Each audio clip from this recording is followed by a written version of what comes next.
আজকে আমি মুগ পাক্কন তৈরি করেছি। এখানে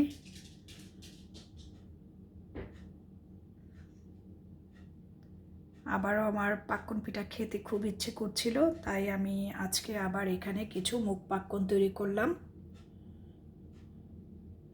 যদি কেউ মুগ পাক্কনের অর্ডার দিতে চান, চাইলে আমার সাথে লুবনাস অথেন্টিক কুজিনে যোগাযোগ করতে পারেন।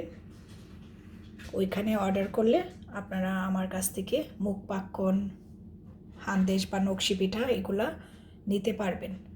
আর অর্ডার করতে হলে লুবনাস অথেন্টিক কুজিনে যোগাযোগ করতে পারেন।